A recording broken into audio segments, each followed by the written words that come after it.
Hello, dear students. Welcome back to your offline class.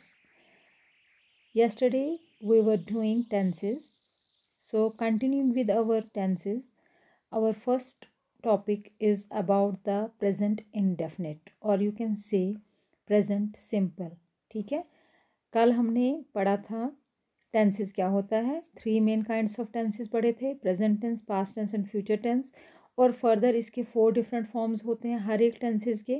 तो हम हर बारी अब हम रोज़ इसके जब तक हमारे टेंसेस कंप्लीट हो जाएंगे तब तक हमें इसके फॉर्म्स पूरे करने हैं। पहले हम स्टार्ट करेंगे प्रेजेंट इंडेफिनिट से। ओके, तो प्रेजेंट इंडेफिनिट में आप देखिए, जिसको हम सिंपल प्रेजेंट भी बोलते हैं, that is used. Present indefinite sentence कैसे यूज़ होता है, कहाँ कहाँ पर यूज़ होता है। पहला आएगा इसमें to express a habitual action. Habitual action means जो रोज़ हो रहा होता है, उसमें हम इसको प्रेजेंट इंडेफिनिट सेंटेंस में ही वो बात हम कर सकते हैं। जो हमारी रोज़मर्रा की ज़िंदगी में जो भी हमारे आते हैं, जो भी हम काम करते हैं, उसमें हम प्रेजेंट इंडेफिनिट सेंटेंस का इस्तेमाल कर सकते हैं। जैसे ही goes out for a walk every morning. He goes, go, ठीक है, गो जो है that is the first form of the verb. अब ईएस लगा क्योंकि ही जो है दैट इज़ सिंगुलर, और सिंगुलर के साथ हमारा प्लूरल वर्ब लगेगा। अब सेकंड वन देखिए, I get up every day at 5 o'clock। मैं रोज़ जागती हूँ 5 बजे, हर रोज़ मैं 5 बजे जाग जाता हूँ। तो आई गेट, ठीक है, गो का हमने यहाँ पर गेट फॉर्म लगाया। तो इसी तरह तीसरा सेंटेंस आ गया, my watch keeps good time. तो आपने देखा वर्ब फॉर्म के साथ हम एस या ईएस लगा देते हैं, और हमारा जो रोज़ जो हमारी हैबिचुअल एक्शंस होते हैं उनको एक्सप्रेस करने के लिए हम प्रेजेंट इंडेफिनिट सेंटेंस का इस्तेमाल करते हैं। दूसरा आ गया to express general truths. General truths जैसे जो हैबिचुअल या जो हमारे नेचुरल ट्रूथ्स होते हैं, जनरल ट्रूथ्स होते हैं, नेचुरल फैक्ट्स होते हैं, दैट जो नेवर मतलब विच नेवर चेंजेस, उनको भी हम प्रेजेंट इंडेफिनिट में ही इस्तेमाल करते हैं। जैसे the sun rises in the east, सूरज कहाँ से उगता है, ईस्ट से। फॉर्चून फेवर्स द ब्रेव, किस्मत उन बहादुरों का ही साथ देती है। Honesty is the best policy. ठीक, तो इस तरह से आपने देखा to express general truths. Third part कहाँ पर हमारा यूज़ होता है present indefinite, in exclamatory sentences to express what is actually taking place at the present moment. As जैसे हमें एक्सक्लेमेटरी सेंटेंसेस जो भी हम इस्तेमाल करते हैं वो भी हम प्रेजेंट इंडेफिनिट में यूज़ करते हैं। जैसे हम प्रेजेंटली कोई सिचुएशन देख रहे हैं, हमारे सामने कोई ऐसी बात हो रही है जिसको देखकर हम एक्सक्लेमेशन सिचुएशन में आ जाते हैं, तो उस टाइम भी हम प्रेजेंट इंडेफिनिट सेंटेंस का ही इस्तेमाल करते हैं। जैसे सी हाउ इट रेन्स, देखो बारिश कैसे हो रही है। ठीक, हेयर कम्स द बस, ओह बस आ गई। देयर शी गोज़, वो देखो चली गई। तो इस तरह से जो एक्सक्लेमेटरी सेंटेंसेस होते हैं जो प्रेजेंट मोमेंट में हो रही हैं, उनके भी हम प्रेजेंट इंडेफिनिट सेंटेंस में ही इस्तेमाल करते हैं। Fourth one is to indicate a future event provided that the future time is implied by the context as।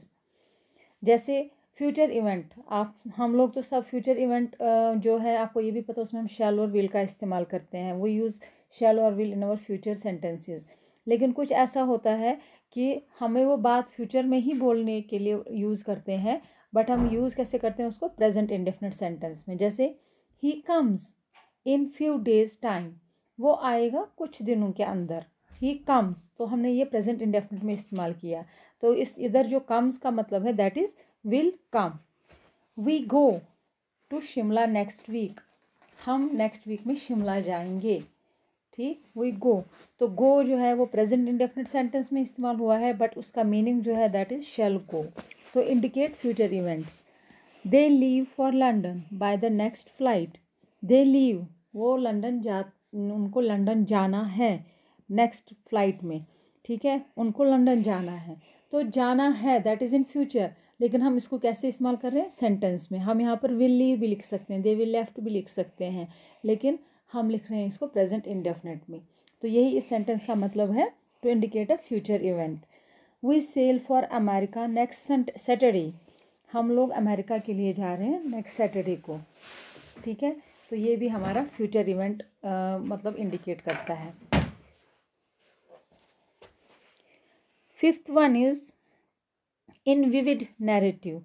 Vivid narrative, अलग अलग बातें जब हम बोलते हैं एज सब्स्टिट्यूट, जैसे पास्ट इंडेफिनिट को थोड़ा सब्स्टिट्यूट करने के लिए, उसकी जगह यूज़ करने के लिए हम वहाँ पर भी प्रेजेंट इंडेफिनिट सेंटेंस का इस्तेमाल करते हैं। जैसे Saurav now rushes forward and deals a heavy blow to Rustam, ठीक है। ये सिंपल सा सेंटेंस है, Saurav now rushes forward and deals a heavy blow to Rustam.